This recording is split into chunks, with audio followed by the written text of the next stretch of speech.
Baik, Assalamualaikum warahmatullahi wabarakatuh. Alhamdulillah, kembali kita bertemu pada kesempatan malam hari ini. Baik, saudara, mari kita lanjutkan pembahasan kita. Pembahasan kita masih tentang program linear atau linear programming.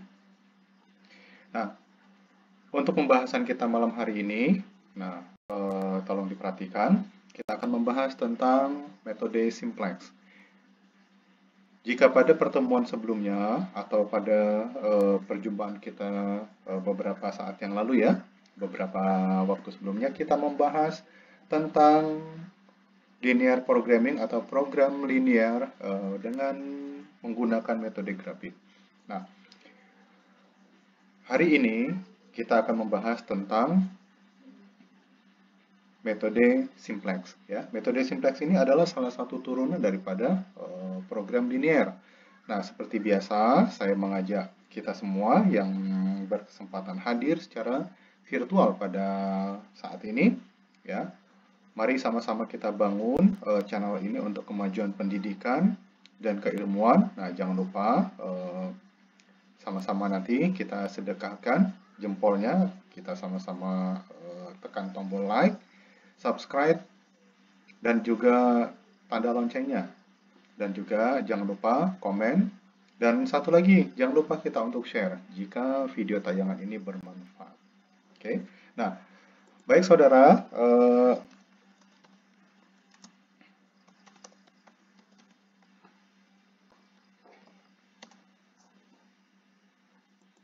sedikit diulang ya, ini metode simplex. Oke. Metode simplex, nah ini sedikit berbeda dengan metode grafik. Nah, pada saat kita membahas tentang metode grafik, nah pada saat kita bahas metode grafik ini, kita umumnya diperkenalkan dengan dua variabel, variabel X1 dan X2. Atau kadangkala ada yang menyebutkan variabel X dan variabel Y atau Y begitu ya. Nah, pada saat kita membahas metode simplex, variabel ini sudah berkembang ya. Variabel ini sudah berkembang, nah bukan lagi dua variabel tapi lebih, 3 atau seterusnya begitu ya. Dan mungkin juga di sini yang menjadi kendala, kita sama-sama tahu kendala itu adalah penerjemahan daripada sumber daya yang digunakan dalam satu aktivitas operasional begitu ya. Nah, mungkin juga sudah berkembang. Nah, kita langsung saja kita lihat, misalkan di sini ada satu pengembangan soal ya. Nah, di sini Anda seorang manajer produksi. Sebutlah namanya pada perusahaan PT Manis Sekali begitu ya. Nah, perusahaan ini dari pola produksi sebelumnya mengalami perkembangan ya. Nah, saat ini perusahaan mempunyai 3 jenis produk yang dihasilkan. Apa itu? Pertama ada cookies, yang kedua adalah jelly, yang ketiga permen, begitu ya. Nah, ketiga jenis produk tersebut mengandung bahan baku yang bersifat homogen yang digunakan di semua produk. Apa itu? Ada vitamin, ada protein, dan gula. Oke. Untuk produk cookies sendiri, nah cookies ini membutuhkan vitamin ini 1 unit takaran. Kemudian protein membutuhkan 7 unit takaran dan gula membutuhkan 2 unit takaran. Sedangkan untuk produk jelly, nah kita dapat lihat di sini kebutuhan vitaminnya itu adalah 1 takaran, proteinnya 6 takaran, kemudian gulanya 3 takaran. Kemudian untuk permen ini, vitaminnya ini ada 2 unit takaran, proteinnya 2 unit takaran, dan gulanya itu 4 unit takaran. Oke. Nah, perhatikan berikutnya di sini. Nah, perusahaan di sini mempunyai satu tujuan. Nah, apa tujuannya? Kita lihat. Untuk memproduksi produk-produk tersebut, pimpinan perusahaan, nah atasan Anda ini ya, menetapkan maksimum ketersediaan protein. Nah, itu ada 8 dalam satuan skala ribuan kilo begitu ya. Sedangkan vitamin ini ada 6 dalam skala ribuan. Nah, sedangkan gula ini ada 5 dalam skala ribuan. Untuk produk cookie sendiri diharapkan jika terjual di harga 80. Nah, ini dalam skala ribuan ya. 80 dalam skala ribuan. Nah, kemudian untuk produk jelly adalah 90, kemudian untuk permen dalam skala ribuan itu 30. Nah, di sini mohon diperhatikan, pimpinan Anda mengharapkan sekurang-kurangnya. Nah, perhatikan kata sekurang-kurangnya, sekurang-kurangnya. Untuk produk cookies yang diproduksi, diharapkan sekurang-kurangnya itu mendapatkan 2 unit dalam dalam satu batch, begitu ya. Sedangkan untuk produk jelly ini, nah perhatikan lagi kata sekurang-kurangnya diharapkan itu 4. Nah, sedangkan permen, nah ini tidak ditargetkan. Mungkin dalam hal ini adalah produk yang masih baru diluncurkan. Oke, nah ini yang menjadi permasalahan dan kendala. Perhatikan di sini, produknya ada 3. Nah, berarti kita variabelnya sudah 3. Kalau itu kita terjemahkan X, nah berarti di sini ada X1, X2, dan X3, begitu ya. Nah, begitu ya. Nah, itu yang saya katakan tadi perkembangannya seperti itu. Dari variabel 2 pada saat kita membahas di metode grafik, nah sekarang menjadi 3. Kemudian untuk mengerjakan metode simplex ini, nah di sini kita masih menggunakan pendekatan maksimasi ya, mencari titik maksimal. Kita lihat ada beberapa langkah penyelesaian. Pertama, yang harus kita persiapkan, di sini kita persiapkan dulu tabel reaksi atau sering juga disebut namanya tabel simplex. Kemudian di sini ada bentuk prasyarat. Nah, ada bentuk prasyarat di sini, saudara. Nah, kita lihat. Pertama, nah di sini kita diminta untuk menentukan nilai kanan. Ya, seperti apa nilai kanan? Nanti kita lihat. Kemudian pada fungsi tujuan, nah nilai kanan ini harus 0.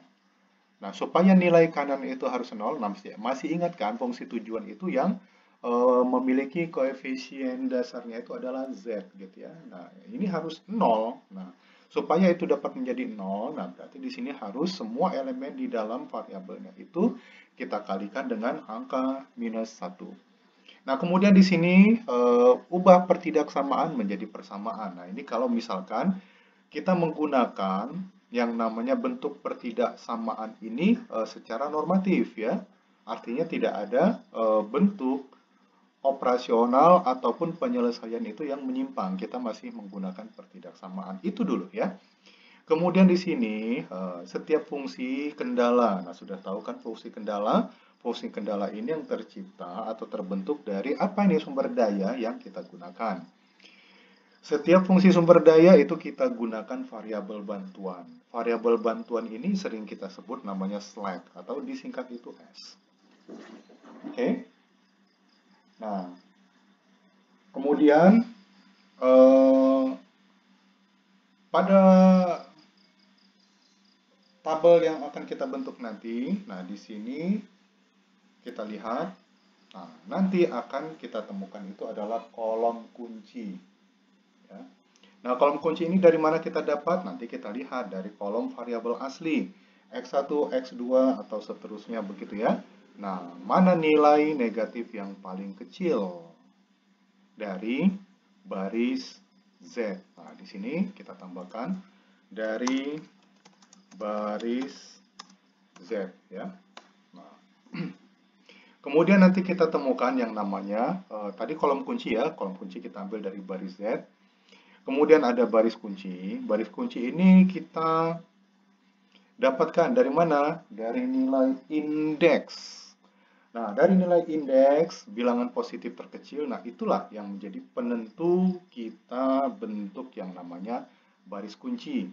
Nah, kemudian nanti kita temukan yang namanya pivot point atau angka pivot atau angka kunci. Angka kunci ini adalah hasil ya atau titik temu dari baris kunci dengan yang namanya kolom kunci. Nanti akan kita lihat seperti apa, gitu ya. Nah, oke. Nah, baru oh ya di sini jangan lupa di sini nanti setelah kita dapatkan nilai kanan, nah di sini nanti kita cari juga yang namanya nilai indeks. Ya, nilai indeks. Nah, berikutnya nanti kita temukan baris baru. Oke, kita temukan baris baru. Nah, perhatikan garis baru ini rumusnya adalah nilai baris dibagi dengan nilai pivot atau pivot point. Nah, baru berikutnya nanti kita temukan baris lanjutan. Nah, baris lanjutan ini nanti kita lihat ya seperti apa penempatannya. Menggunakan rumus juga, rumusnya itu nilai asli dikurang dengan nilai kolom kunci dikali dengan nilai baris baru. Sekali lagi, nilai asli dikurangkan dengan hasil kali nilai kolom kunci dengan nilai baris baru. Berikutnya, berikutnya adalah hasil perhitungan akhir adalah kesimpulan akhir. Artinya, hasil perhitungan akhir itulah nanti yang menjadi hasil penyelesaian atau hasil optimal. Kalau ini kita bawa ke arah maksimasi, itulah hasil maksimalnya. Ya. Oke, mari kita kembali kepada soal. Nah, begini ya. Ini soalnya tadi. Dari soal seperti ini, nah seperti biasa saudara, nah ini kita bentuk dulu yang namanya tabulasi dasar. Kita bentuk dulu tabulasi dasarnya seperti ini, sudah? Nah, tadi produk hasilannya X1-nya ini adalah apa nih? Cookies. Nah, kemudian X2-nya di sini adalah apa? Ya, betul, jelly. Kemudian X ketiganya di sini apa? Ya, benar, permen ya. Nah, sudah? Ini tadi sumber dayanya vitamin, protein, dan gula. Nah, ini tadi komposisi-komposisinya sudah. Nah, kemudian tadi ketersediaan minimumnya. Nah, seperti ini saudara, kita sama-sama kita lihat ya. Tadi vitamin ketersediaannya 6 ya dalam skala ribuan. Protein 8, gula 5. Ya. Nah, kemudian tadi di sini kita lihat berapa harga jualnya untuk cookies 80, untuk jelly berapa nih? Untuk jelly berapa? Nah, untuk jelly 90 dan untuk permen 30. Oke. Artinya di sini dapat kita bentuk yang namanya fungsi dasarnya dulu. Nah, untuk kendala ya. Nah, kendala di sini fungsi kendala di sini, Saudara. Nah, ini dapat kita lihat. Nah, seperti ini pembentukannya. Oke, kita perhatikan. Sudah? Ya, cocok, akurat ya. Oke. Nah, baru untuk fungsi tujuannya inilah dia. Ini fungsi tujuan. Oke. Nah, ini tadi fungsi kendala. Nah, kemudian di sini ada prasyarat. Nah, perhatikan di sini. Nah, prasyaratnya tadi di sini. Nah, perhatikan di sini. Berarti manajer atau pimpinan mengharapkan cookies X1 diharapkan hasil produksinya sekurang-kurangnya 2. Ya. Sekurang-kurangnya berapa? Maaf ya. Wah, di sini sekurang-kurangnya ini 1. Maaf ya, maaf. Di sini 2. Oke. Nah, ini dia. X1 ya, sekurang-kurangnya 1. Artinya diharapkan itu kalau bisa lebih dari 1. Tapi 1 boleh gitu ya. Perhatikan kata sekurang-kurangnya. Nah, untuk jelly itu diharapkan itu lebih dari 2. Tapi 2 pun boleh gitu ya. Nah, kemudian untuk permen ini tidak ditargetkan. Nah, berarti dia di sini. Nah, untuk X3 permen ya diharapkan itu ya di atas 0. Nah, itu dia. Sudah? Nah, ini tadi sudah kita buat tabulasi sederhananya. Nah, kemudian kita terjemahkan ke dalam bentuk dasarnya dulu. Nah, kemudian kita lihat satu-satu tadi. Kita mau mencari nilai kanan. Nah, berarti tadi di sini kita lihat fungsi tujuan Z gitu ya. Nah, kemudian yang ketiga kita ubah dari pertidaksamaan menjadi persamaan. Nah, kemudian tadi fungsi kendala kita gunakan variabel slack atau variabel tambahan. Nah, kita buat dulu ya. Nah, tadi Z harus sama dengan 0. Nah, begitu ya. Nah, ini tadi fungsi tujuan ini harus sama dengan 0. Nah, berarti supaya 0 ini kita kalikan 1. Nah, berarti kan begini nih. Nah, kalau ini harus dijadikan sama dengan 0, berarti Z itu berubah menjadi variabel, begitu ya. Oke. Nah, berarti di sini 80x1 kita kalikan min 1 menjadi berapa? Minus 80x1. Ini dia. Nah, perhatikan. Ini dia. 90x2 dikalikan minus 1 menjadi minus 90x2. Begitu juga 15x2 menjadi minus 15x2. Oke? Nah, karena ini sudah setara Z, nah, dia menjadi variabel. Nah, berarti kalau ini semua sudah dikalikan 0, berarti di sini harus sama dengan, maaf, kalau tadi semuanya sudah dikalikan minus 1, berarti di sini berubah menjadi sama dengan 0. Sudah? Nah, kemudian kita lihat dulu di sini.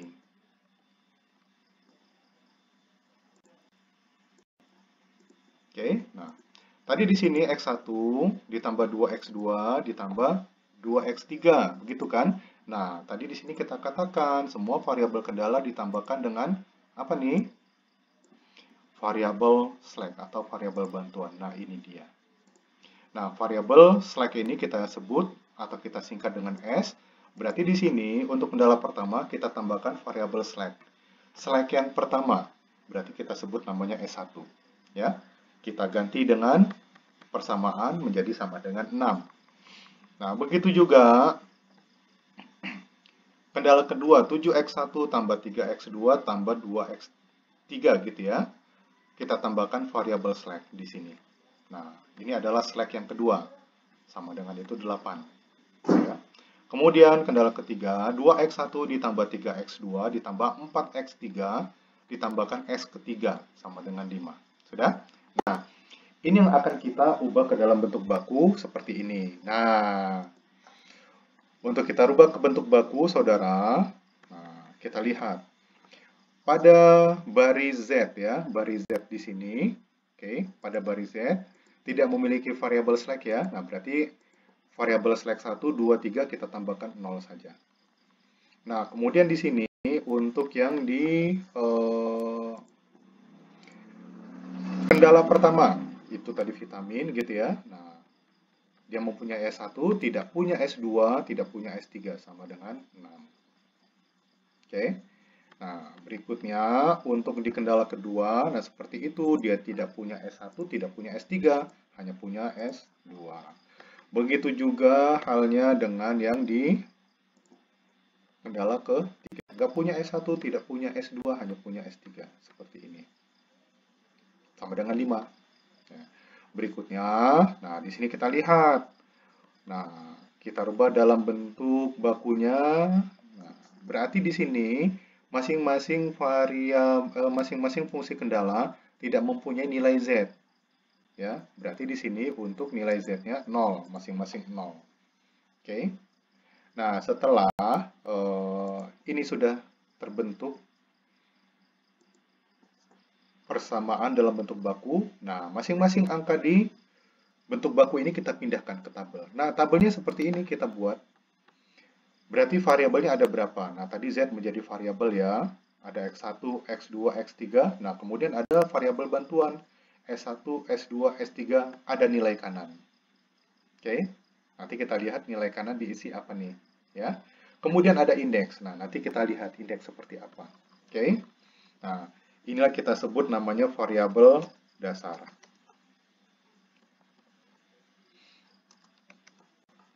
Kita sebut namanya variabel dasar. Oke. Sudah? Nah, di sini tadi kita lihat. Nah, perhatikan yang saya sorot ini adalah baris. Kita sebut namanya baris Z. Nah, baris Z berapa? Nilai koefisien Z-nya ada 1. Kemudian kita lihat X1-nya berapa?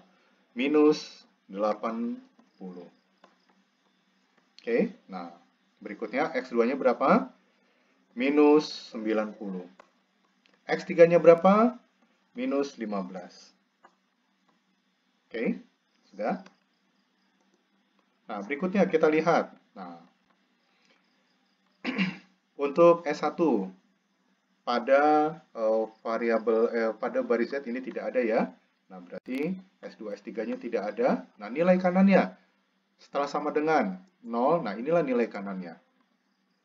Sudah? Nah, berikutnya untuk baris berikutnya. Oke, nah baris berikutnya di sini Nilai Z-nya berapa? Tidak ada. Berapa di sini? Tidak ada ya.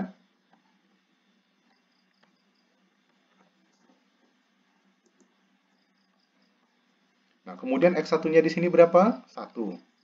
X2-nya berapa? 2. X3-nya berapa? 2. S1-nya berapa? Nah, lihat di sini. S1-nya ada 1 ya. Nah, oke. S2-nya tidak ada ya.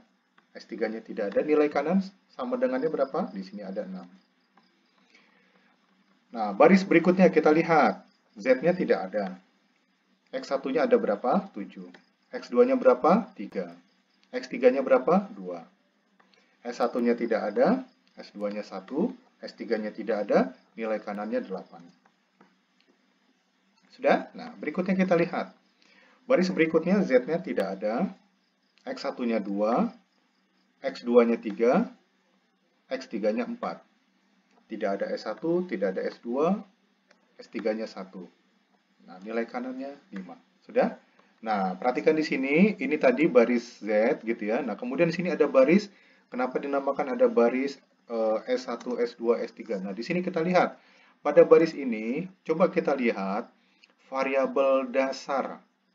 Variabel dasar yang dibentuk ya. Nah, kalau seperti X1, X2, X3, ini tidak dibentuk karena dia memang sudah timbul kendalanya seperti itu. Nah, yang kita bentuk. Nah, yang kita bentuk di sini yang mempunyai nilai koefisien 1 apa di sini kita lihat. Nah, di sini ada apa nih? S1.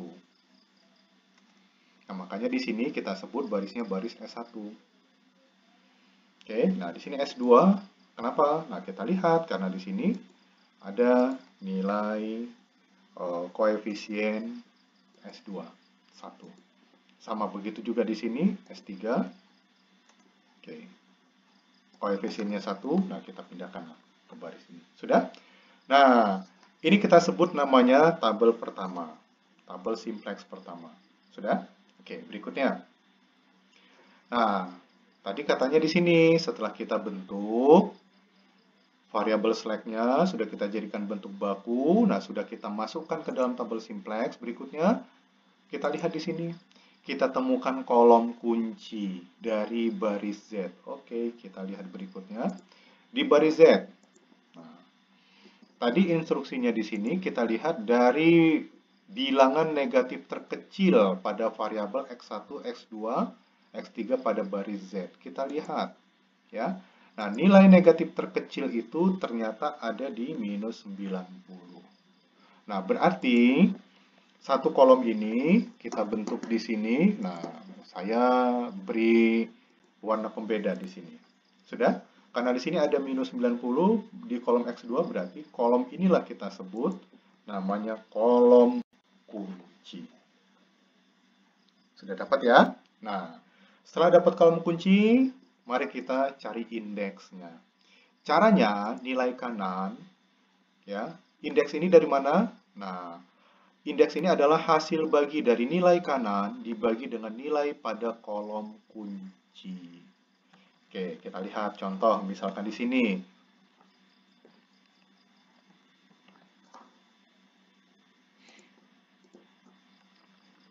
Untuk indeksnya di sini tadi nilai kanan dibagi dengan nilai kolom kunci. Nah, ini dia. Berapa hasilnya? 0. Karena kita menggunakan Excel, langsung saja kita copy paste. Sudah? Nah, setelah dapat baris kolom kunci, kita akan cari yang namanya baris kunci. Ya, tadi apa? Baris kunci kita dapat dari nilai indeks positif terkecil. Kita kembali. Nilai indeks ada 0, 3, 2.67, 1.67. Ya, ternyata ini yang paling kecil. Nah, berarti ini kita ambil satu baris. Sekarang warnanya kita beri warna lain saja dulu. Nah, ini. Berarti pada S3 ini kita sebut namanya baris kunci. Pada X2 kolom kita sebut namanya kolom kunci.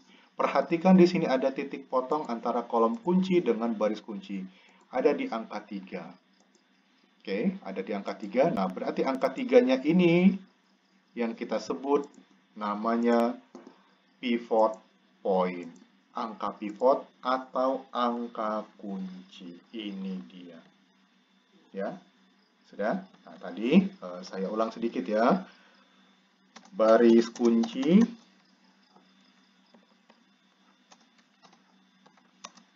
ada pada baris S3. Oke, nah berikutnya kolom kunci ada pada kolom X2. Kemudian, nah ini pivot point atau angka kunci.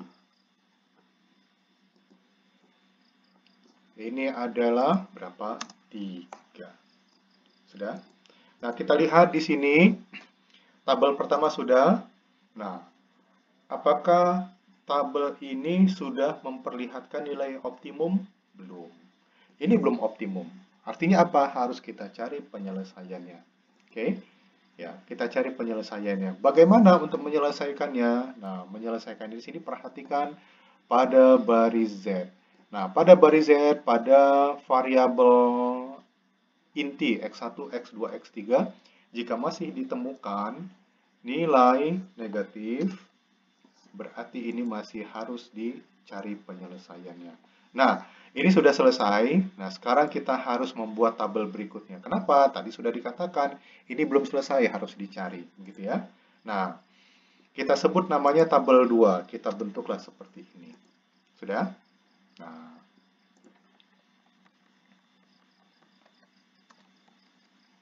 kita bentuk seperti ini. Sudah?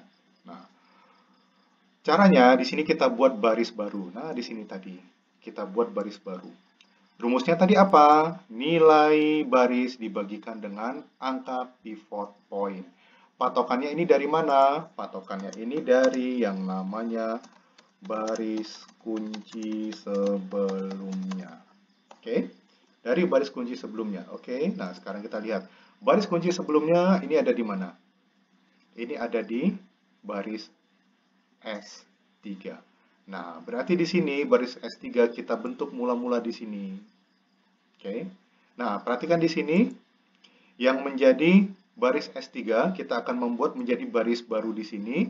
Nah, barisnya sudah bukan lagi baris S3. Kenapa? Kita lihat. Kolom kunci itu ketemu di variabel apa? X2, begitu ya. Nah, berarti di sini barisnya berubah menjadi baris X2. Sudah? Nah, tadi angka di sini mau kita isi apa? Berapa? Nah, tadi kan sudah ada rumusnya. Nah, rumusnya tadi ini ya, angka nilai baris dibagi dengan pivot point. Nah, nilai baris berapa? Nah, pertama di sini 0. Ya, nilai pivotnya berapa? 3. Nah, berarti sudah dapat kita perhitungkan. Tadi angka pivotnya berapa? 3. 0. Oke.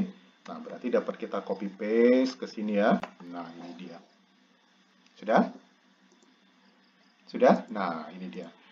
Inilah yang menjadi nilai baris baru. Oke, berikutnya. Kita akan membuatkan nilai baris lanjutan. Rumusnya nilai asli dikurangi dengan hasil kali nilai kolom kunci dikalikan dengan nilai baris kunci. Oke, sekarang coba mau kita terapkan kemana? Nah, berarti di sini ada baris Z, ada baris S1, ada baris S2. Mau baris yang mana dulu? Misalkan ini adalah baris S2 yang mau kita cari. Tadi rumusnya adalah nilai asli dikurangi dengan hasil kali nilai kolom kunci dikalikan dengan nilai baris baru. Nilai baris barunya 0. Nilai kolom kuncinya berapa? S2. 3 gitu ya. Nah, nilai aslinya berapa? 0. Nah, berarti di sini dapat kita hitung, Saudara. Ya. Nilai aslinya berapa? 0. Dikurangkan dengan hasil kali nilai kolom kunci dikalikan dengan nilai baris. Berapa nilai barisnya? 0. Berapa?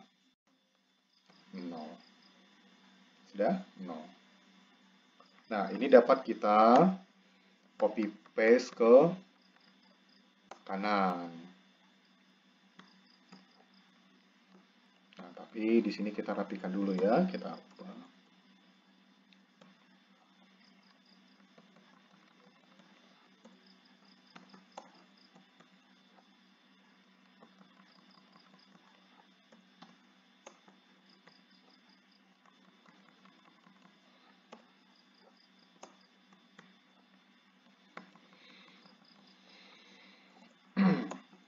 Oke, saya rubah dulu.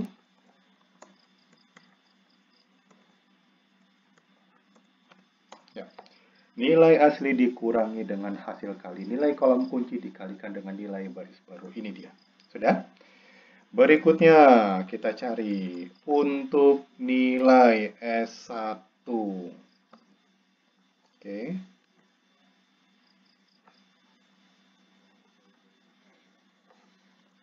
Nilai S1 seperti itu juga. Sudah, nilai S1. Nah, nilai aslinya adalah 0. Dikurangi dengan hasil kali, nilai kolom kuncinya berapa? 2. Dikalikan dengan nilai baris baru berapa? 0. Berapa? Iya, 0. Oke, seperti tadi kita copy paste.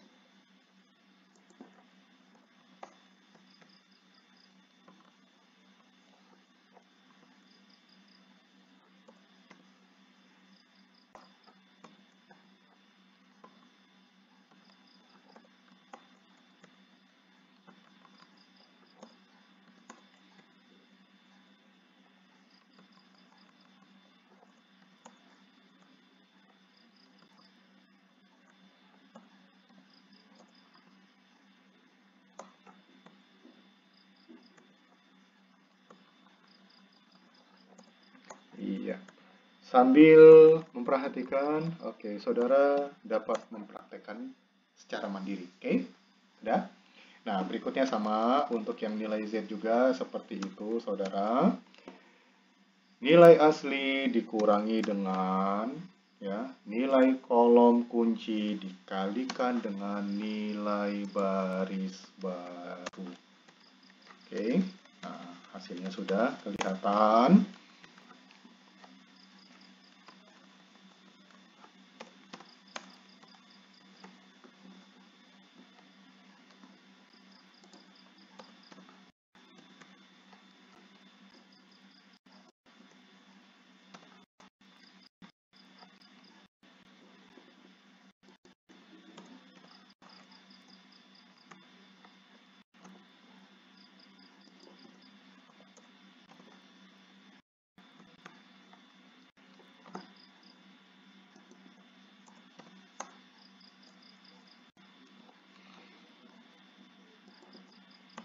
Oke, saudara. Nah, sekarang sama-sama kita lihat. Perhatikan pada baris Z. Oke. Masih ada angka pada variabel pokok yang minus. Nah, berarti ini belum selesai. Oke. Belum selesai. Kita lihat berapa angka minus terkecilnya. Nah, di sini ada minus 20. Nah, berarti minus 20 ada di kolom berapa? Kolom X1. Berarti kolom X1 berikutnya kita sebut adalah kolom kunci. Nah, setelah dapat kolom kunci, mari sama-sama kita hitung berapa nilai indeksnya. Nilai kanan dibagikan dengan nilai kolom kunci. Berapa? Iya, ini dia. Oke, sudah? Nah, kita lihat berapa angka positif terkecil. Nah, di sini dapat kita lihat, saudara, adalah angka 0,6. Oke, nah berarti di sini kita sebut adalah baris kunci kedua. Angka 5 adalah angka pivot kedua. Oke, Baik, berikutnya kita sebutlah namanya tabel ketiga. Nah, tabel ketiga kita bentuk.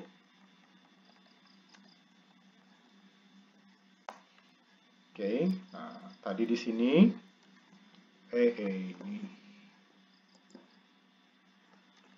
tadi di sini baris X2.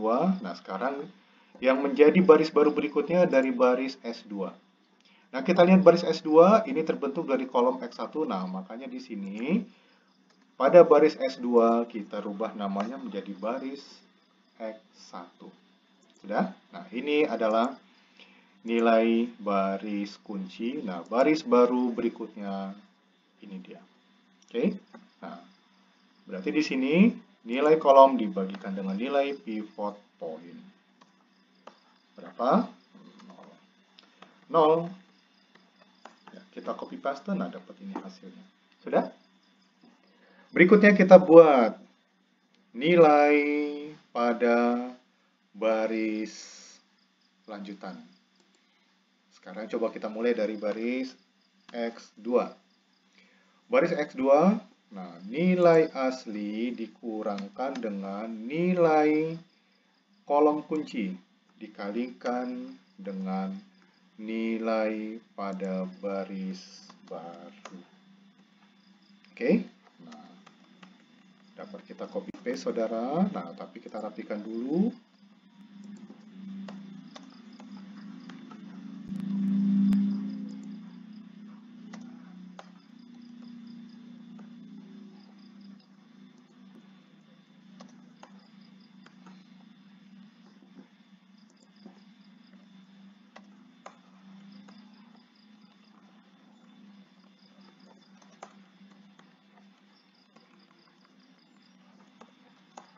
Nah,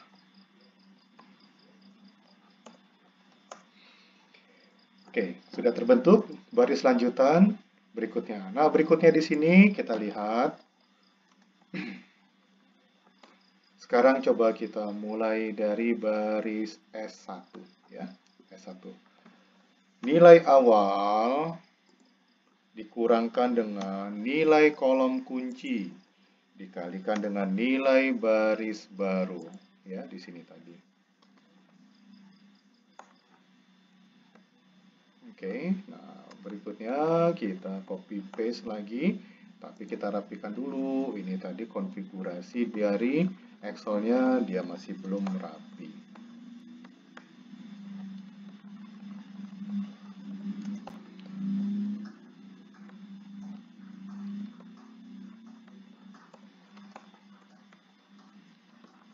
Oke, ya rekan-rekan, saudara boleh sambil mempraktikkan. Saran saya kita gunakan Excel ya. Kenapa? Karena ini sangat membantu untuk perhitungan-perhitungan seperti ini ya. Karena kita uji coba di kelas, kita menggunakan kalkulator, kita lumayan keteter ya. Tapi kalau kita gunakan Excel, nah alhamdulillah ya, ini terbantu. Nah, baris pada S1 sudah terbentuk. Nah, sekarang tinggal pada baris Z. Seperti biasa, nilai asli dikurangkan dengan hasil kali nilai kolom kunci dikalikan dengan nilai baris baru. Oke.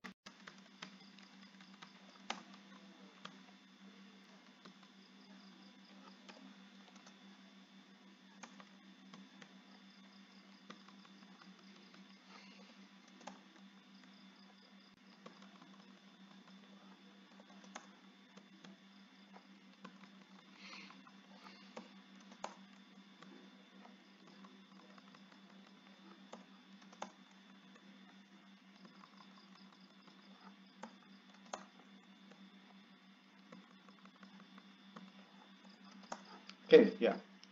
Saudara, coba perhatikan pada tabel simplex ketiga. Pada tabel simplex ketiga, perhatikan pada baris Z. Apakah masih ada nilai koefisien dari variabel pokok X1, X2, X3 yang masih ada nilai negatif? Tidak ada ya. Nah, jika tidak ada, berarti tabel simplex ketiga ini sudah optimal. Artinya apa? Inilah yang menjadi perhitungan akhir. Oke.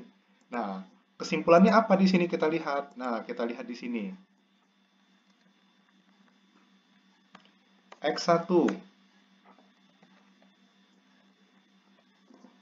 Ya, perhatikan X1. Coba lihat nilai kanan.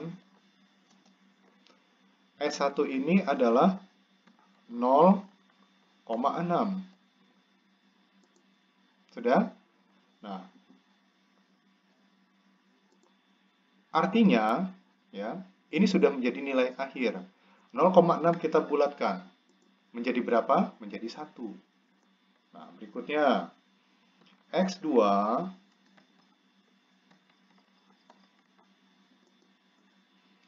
berapa? Nah, adalah 1,27. Sudah? Berarti di sini kita bulatkan menjadi berapa? 2. Sudah? Nah, ini hasil akhirnya. Nah, hasilnya di sini X1 adalah 1, X2 adalah 2. Nah, mari kita lihat. Kembali ke atas, di sini ada prasyaratnya. X1 diharapkan lebih dari 1. Tadi dapatnya 1, berarti boleh ya. X2 diharapkan hasilnya lebih dari 2. Tadi dapatnya berapa? 2. Nah, berarti masih boleh. Oke. Nah, kemudian di sini kita mau mencari X3. X3-nya mana? Tuh. Nah, di sini X3 tidak terbentuk. Ya, artinya dia di sini habis, tidak terbentuk. Artinya X3 di sini X3 di sini 0. Tidak ada. Nah, berikutnya. Ini sih kita sudah dapat X1-nya. Ini 1, X2-nya berapa? 2. Nah, sekarang mari kita lihat ke fungsi tujuan. Z sama dengan 80X1 tambah 90X2 ditambah 15X3. Oke? Nah, langsung saja kita kalikan. Oke. 80 dikali 1, hasilnya berapa? 80. 90 dikali 2, hasilnya berapa? 180. 0 dikali X3, hasilnya 0. Jadi berapa hasilnya? Totalnya 260. Inilah yang menjadi nilai optimum yang kita cari. Udah? Nah, artinya apa? Nah, di sini kesimpulannya. Nah, kita rumuskan kesimpulannya. Oke? Coba tadi kita lihat X1 berapa? 1. X2 berapa? 2. X3 tidak ada, begitu ya. Nah, ingat di sini sarannya apa? Kesimpulannya Anda sebagai seorang manajer. Berarti di sini Anda sarankan kepada perusahaan ya untuk mendapatkan hasil optimal dari kendala yang ada, sebaiknya perusahaan hanya memproduksi X1. X1-nya apa? Cookies. Dan X2. X2-nya apa? Jelly. Ya, sudah? Nah, oke. Dengan kendala dan keterbatasan yang ada, perusahaan mampu memproduksi cookies ya sebanyak berapa? Ya, 1. Ya. 1 ini dalam skala ribuan gitu ya. Dan produk jelly sebanyak berapa? 2. Oke. Dengan demikian ya, dengan begitu perusahaan ya, berpotensi mendapatkan ya, hasil optimal. Nah, ini berupa omset ya. Berapa? 260. Ya, ini yang Anda tawarkan, yang Anda sarankan ke perusahaan. Ini nilai akhirnya. Oke? Ya. Nah, oke, baik saudara. Nah, sekali lagi Anda harus jeli membaca soal dan arahnya kemana. Jika ada batasan, nah bagaimana menerjemahkan batasan? Nah, sekurang-kurangnya kita dapat tabulasikan ke dalam tabel pokok seperti ini dulu ya. Kita tabulasikan, nah baru kita buat yang namanya bentuk baku. Nah, untuk bentuk bakunya tadi di sini, kaidah-kaidah di sini. Diperhatikan benar-benar kaidah-kaidahnya di sini, diperhatikan. Nah, setelah itu, nah baru kita operasionalkan tabel simplex ya. Ingat, jika pada baris Z ya, jika pada baris Z masih ditemukan angka minus, angka negatif, nah berarti ini belum selesai, masih harus dicari lagi sampai angka negatifnya ini habis. Oke? Nah, baik saudara. Nah, demikian untuk pembahasan metode simplex untuk pendekatan maksimasi. Oke, ya, mudah-mudahan ini bermanfaat. Oke, dari saya demikian, ya. Selamat belajar dan selamat beraktivitas.